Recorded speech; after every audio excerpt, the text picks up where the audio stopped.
The band hadn't been in New York long before BASIE began to make changes. He needed more soloists, and he needed better sight readers. He replaced two of the trumpeters who'd come with him from Kansas, and he also eased out the guitarist and violinist Claude Fiddler Williams in order to bring in Freddie Green. BASIE had a typically simple explanation for what happened. I didn't meet Freddie until after we'd gotten to New York and we were playing the Roseland Ballroom, and John Hammond said he heard a wonderful guitarist playing in a club in New York, and then John brought him over to the Roseland one afternoon, and Freddie did a matinee with us, So when we left in Pittsburgh with us, Freddie was with us, and then he's been with us about 3 or 4 years or something like that. 1,000 years. When I heard that, I wasn't sure if the story was quite so simple, and Gary Giddens didn't think so either. It was John Hammond, apparently, who convinced BASIE to fire Claude Williams, who played guitar and violin, and to bring in Freddie Green, which, of course, was ultimately a wonderful thing to do, because Freddie Green, I think it was BASIE who once called him his left testicle. And the relationship between them was astonishing. But I can tell you one funny story. When Al Murray was working on the book, he was interviewing BASIE at the Gramercy Park Hotel where BASIE was staying between gigs, which is a few blocks from where I live. And he kept pushing BASIE on this business about Claude Williams, insisting that he had played violin with the band and sounded great, and why did you fire him? And BASIE was so defensive about John Hammond's input there that he simply said, no, he never played violin with the band. He only played guitar, and he wasn't nearly as good a guitarist as Freddie Green. So Al called me up, and he said, do you have those Chatterbox remote recordings that were done at some hotel where you could hear Claude Williams playing violin solos? And I said, yes, and he said, I'm going to come over and get them. So he came over, picked up the record, brought them back to BASIE, played, I think it was Lady Be Good, one of those tunes where Claude really wails on violin. And when it was finished, he said BASIE just sat there silently for a couple of seconds, and then he said, sounds pretty good.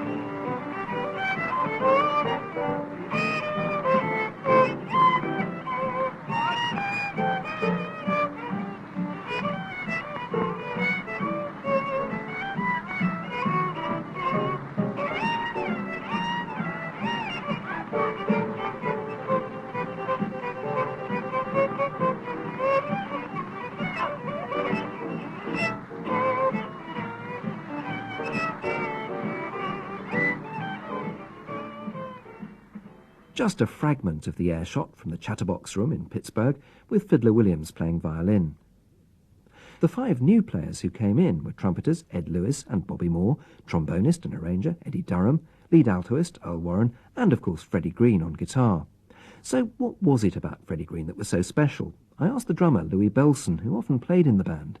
Freddie Green, to me, was one of the greatest rhythm players I ever played with in my life, because he had a certain stroke with the right hand that really was a great marriage with the right hand of a drummer and the right hand of a bass player and the right hand of a piano player.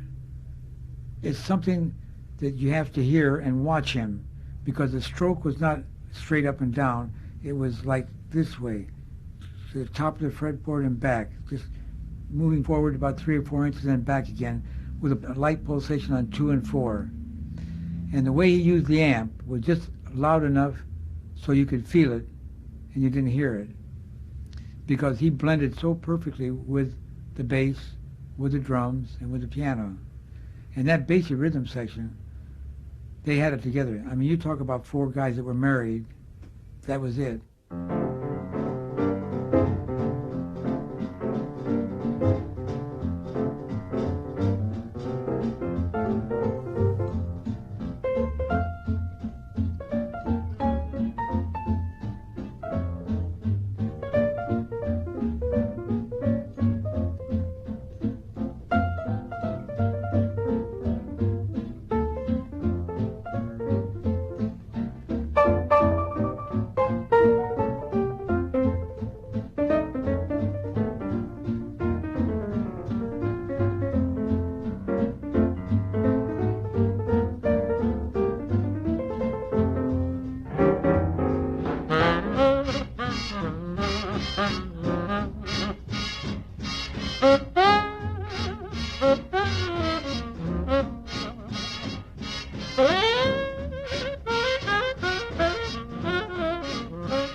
1 o'clock jump, with Freddie Green adding the ingredient of irresistible swing into the rhythm section at the kind of medium tempo that in almost any other band would start to drag. As well as solos from trombonist George Hunt and trumpeter Buck Clayton, the disc also features the band's two great tenorists, Herschel Evans and Lester Young. Because Lester was one of jazz's great original talents, Herschel's blustery, sensuous tenor sometimes gets overlooked for what it brought to the band, and as in many aspects of Basie's career in the 30s, John Hammond has something to do with our perceptions. Gary Giddens again. John Hammond loved Lester Young, which was very prescient on his part. And they were at a recording session, and Herschel Evans, the other tenor saxophone in the band, his one famous feature with the band was a tune that Basie had written for him called Blue and Sentimental. And apparently Hammond had said to Basie, why don't we take that solo and give it to Lester? He's the hot player in the band. And Basie said something like, well, if you want to tell him, I'm not going to. And somehow it got around to Herschel that John had made this suggestion, and Herschel walked over to John and took out a knife and started paring his nails as he very ominously said, so I hear you want to take my solo away and give it to Lester. And John, no, that was a misunderstanding, Herschel. No, we'll do it the way.